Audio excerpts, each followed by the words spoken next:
Durante décadas, Porsche tuvo una idea muy cómoda: si querías un deportivo rápido, usable y respetado en cualquier parte del mundo, el 911 era la respuesta segura. Hasta que Nissan llegó con un coche pesado, cuadrado, lleno de computadoras, más barato que muchos rivales europeos, y se atrevió a decir algo que en Stuttgart sonó casi ofensivo: nuestro GT-R puede correr con su 911 turbo. Y no lo dijo en una calle cualquiera. Lo dijo en Nürburgring, el infierno verde, el patio donde las marcas alemanas miden su orgullo. Ahí empezó una de las rivalidades más tensas del siglo XXI, la aristocracia alemana contra el monstruo japonés, el Porsche 911 contra el Nissan GT-R, la evolución perfecta contra el algoritmo. Si te gustan estas historias de fierros, deja tu like, suscríbete al canal y activa el hype si lo tienes disponible, porque hoy no vamos a hablar solo de dos coches rápidos. Vamos a hablar de una pelea de orgullo, ingeniería y reputación que obligó a toda la industria a ponerse seria.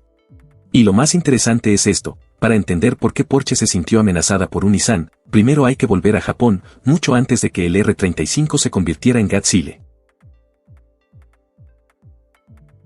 El GT-R moderno no cayó del cielo por arte de magia en 2007. Traía una mochila brutal de historia encima. El apellido Skyline nació de Prince Motor Company, una marca japonesa de los años 50 que luego fue devorada e integrada por Nissan. De ahí salió una familia de sedanes que terminaría engendrando a una de las leyendas más respetadas de las calles a nivel mundial. En 1969 apareció el primer Skyline GT-R, conocido por los puristas como el Akosuka. No tenía pinta de nave espacial ni de superdeportivo exótico europeo. Era un sedán de líneas cuadradas, casi aburrido a simple vista, pero con un motor que nació pidiendo guerra. Esa fue la primera advertencia del plan maestro de Nissan: tomar un coche con base normal y meterle veneno suficiente para humillar a los gigantes con más nombre. Pero el mundo automotriz se rompió de verdad en 1989. Ese año aterrizó en las calles el Skyline GT-R R32. Y ahí, el emblema GT-R dejó de ser una simple chapita deportiva para convertirse en una amenaza de muerte. Nissan lo fabricó con un solo objetivo: aplastar a todos en el campeonato de Grupo A, y no se guardaron absolutamente nada. Le empujaron el RB26D, una bestia de motor de 6 cilindros en línea, 2.6 litros y 2 turbos soplándole la nuca. Los japoneses decían oficialmente que el coche tenía 280 caballos por un famoso pacto de caballeros entre marcas, pero en la calle todos sabían que era una gran mentira. Lo monstruoso de este motor de bloque de hierro era su capacidad ridícula para aguantar castigo, aceptaba modificaciones gigantescas y se volvió una religión para los fanáticos, creando una cultura donde tener 1000 caballos de fuerza dejó de ser ciencia ficción. Pero el R32 no destrozaba a sus rivales solo por fuerza bruta, sino por cómo se aferraba al asfalto como un demonio.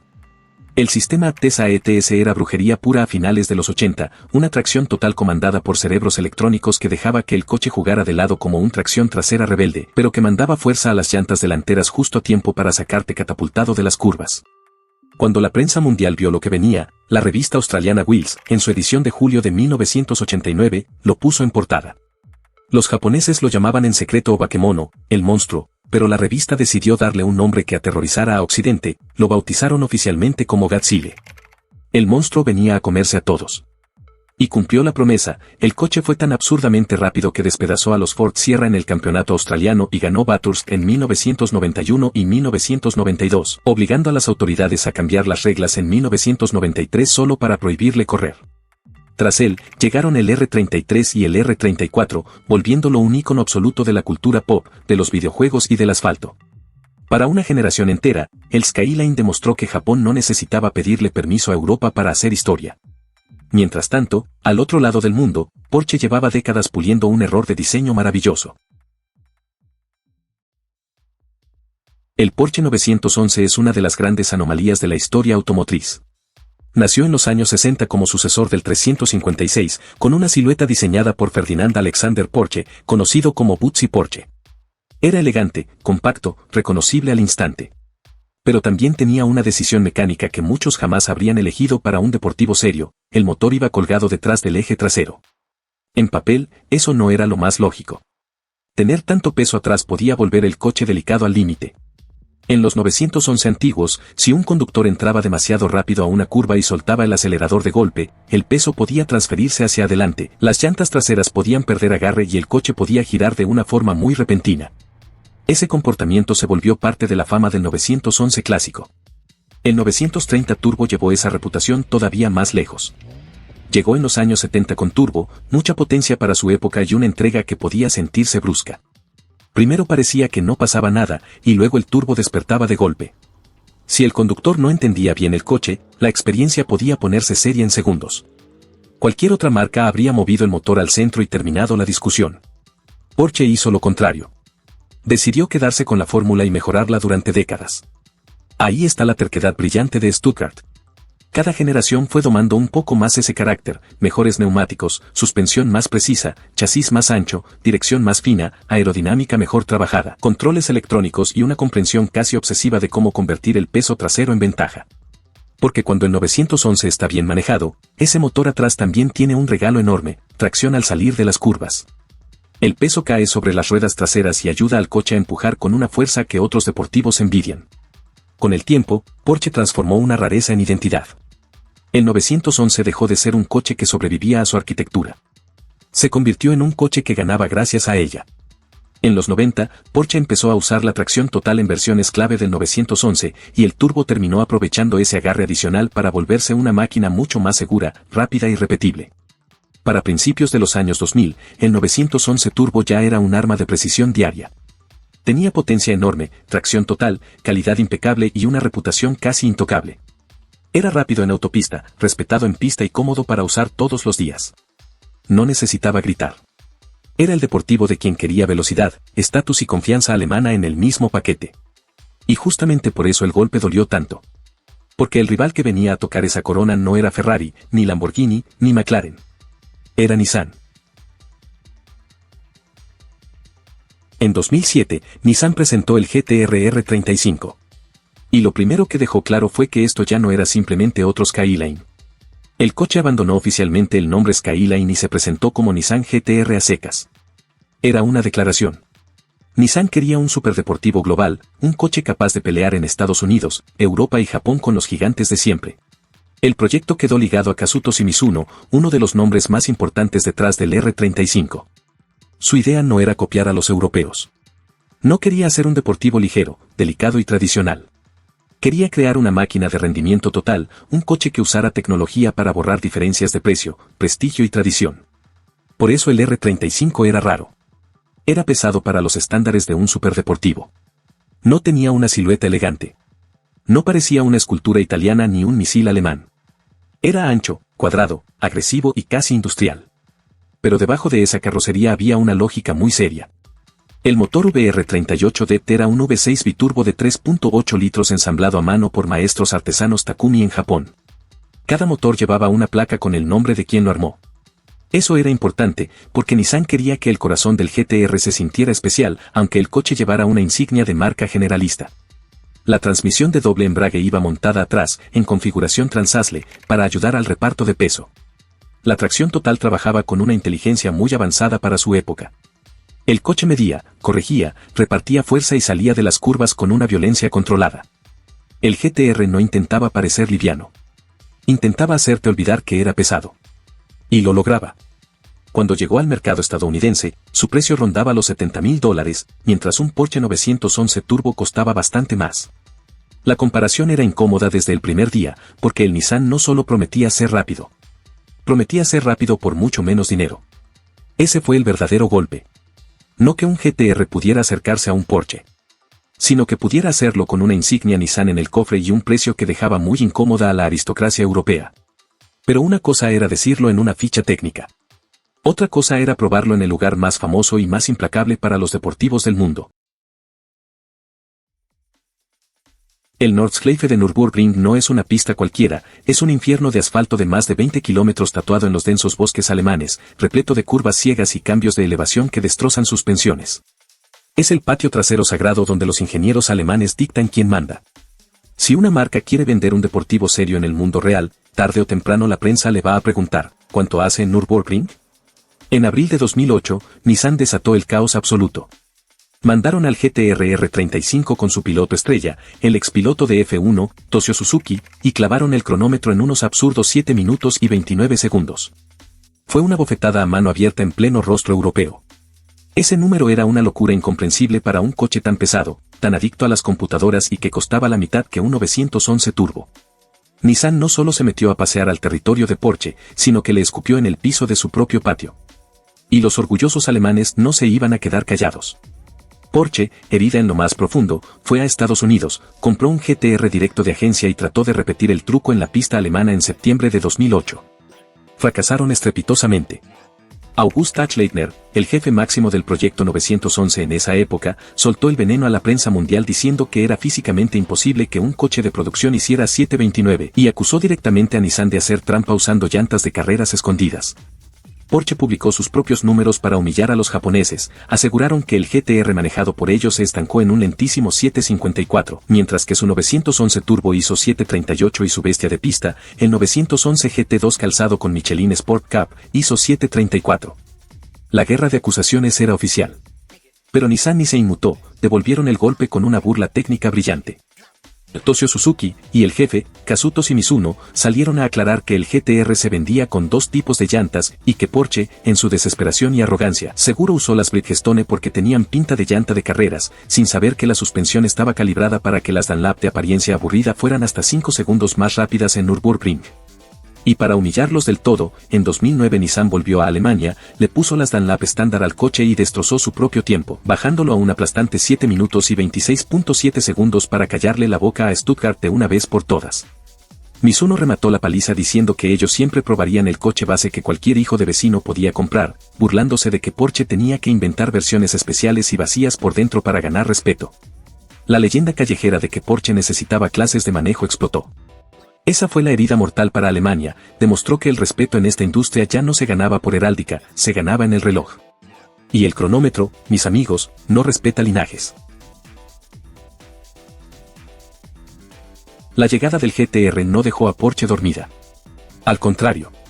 Si Nissan había demostrado que la electrónica, la tracción total y una doble embrague podían convertir un coche pesado en un misil, Porsche respondió haciendo lo que mejor sabe hacer, evolucionar sin romper su propia identidad. La PDK, su caja de doble embrague, llegó a los 911 de producción moderna a finales de la generación 997 y terminó convirtiéndose en una referencia mundial. Cambiaba rápido, repetía lanzamientos con una consistencia brutal y hacía que el coche aprovechara cada caballo sin dramatismo. Después llegaron más capas de ingeniería, eje trasero direccional, aerodinámica activa, suspensiones adaptativas, sistemas para controlar el balance del chasis y una tracción total cada vez más inteligente.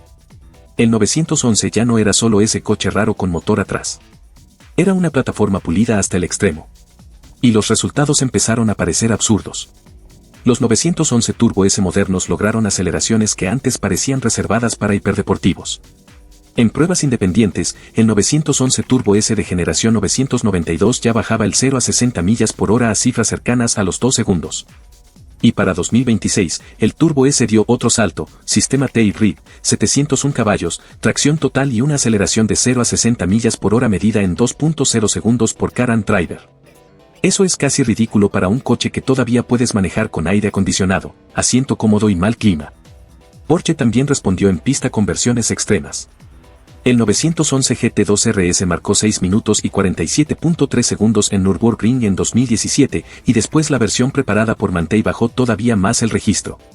No era un turbo de uso diario, claro, pero demostraba hasta dónde podía estirar Porsche la plataforma del 911 cuando quería mandar un mensaje. Ese fue el efecto GTR. Porsche no cambió porque Nissan le enseñara a hacer coches. Porsche ya sabía hacerlo. Pero el GTR le recordó que el mundo había cambiado. Ya no bastaba con tradición. Ya no bastaba con prestigio. La nueva era exigía datos, cronómetros, tracción total, cajas rapidísimas y rendimiento repetible. Porsche tomó el golpe y respondió como una marca grande. Mejorando. Mientras Porsche lanzaba nuevas generaciones, Nissan tomó otro camino. No hizo un R36. No cambió completamente la receta. No reinventó el coche cada 5 años. Mantuvo vivo al R35 durante casi 2 décadas. Eso tiene 2 lecturas.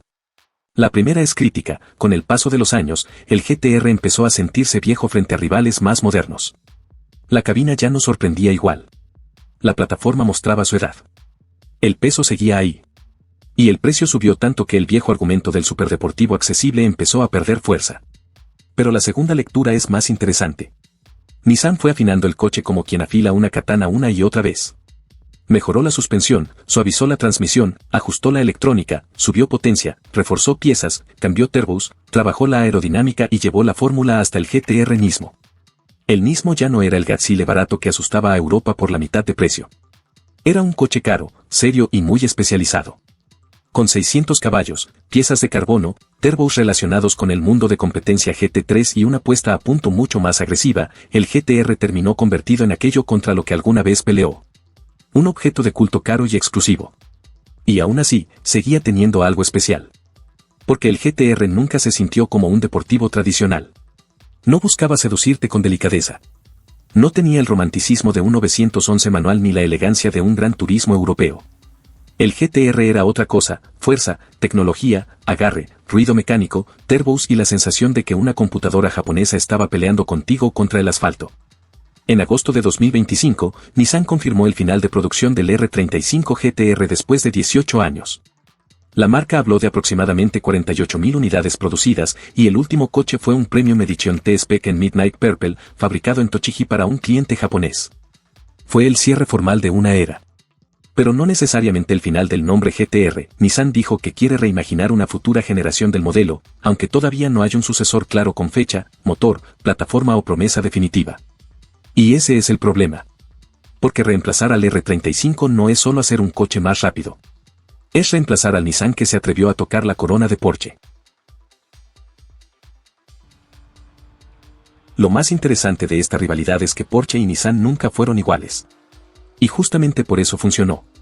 El Porsche 911 representa la evolución. Un diseño que empezó como una rareza, fue mejorando generación tras generación y terminó convertido en una máquina casi perfecta. Es tradición, precisión y refinamiento. Un coche que parece decirte: llevamos más de 60 años corrigiendo esta fórmula, confía en nosotros. El Nissan GT-R representa la interrupción. Llegó con menos prestigio global que el 911, menos elegancia y una imagen más ruda, pero con una idea muy agresiva: si no podemos ganar por aristocracia, vamos a ganar por ingeniería, sensores, turbos y tracción total. Uno es una receta perfeccionada durante décadas. El otro fue una sacudida tecnológica. Y esa sacudida hizo que todos se movieran. Después del GT-R, muchos deportivos tuvieron que tomarse más en serio la tracción total, las cajas de doble embrague, el launch control y la capacidad de repetir aceleraciones absurdas sin volverse inmanejables. Ferrari, Lamborghini, McLaren, Porsche y casi todo el segmento de alto rendimiento entraron en una era donde los números importaban más que nunca. Pero también pasó algo curioso. Cuanto más rápido se volvieron los coches, más se empezó a discutir si todavía se sentían humanos. El GT-R era rapidísimo, pero algunos decían que hacía demasiado por el conductor. El 911 Turbo era brutal, pero cada vez más perfecto. La rivalidad que empezó como una pelea de cronómetros terminó abriendo una pregunta más profunda. ¿Queremos el coche que nos exige más, o el coche que nos hace más rápidos? Esa pregunta sigue viva. Y por eso esta historia no es solo Porsche contra Nissan.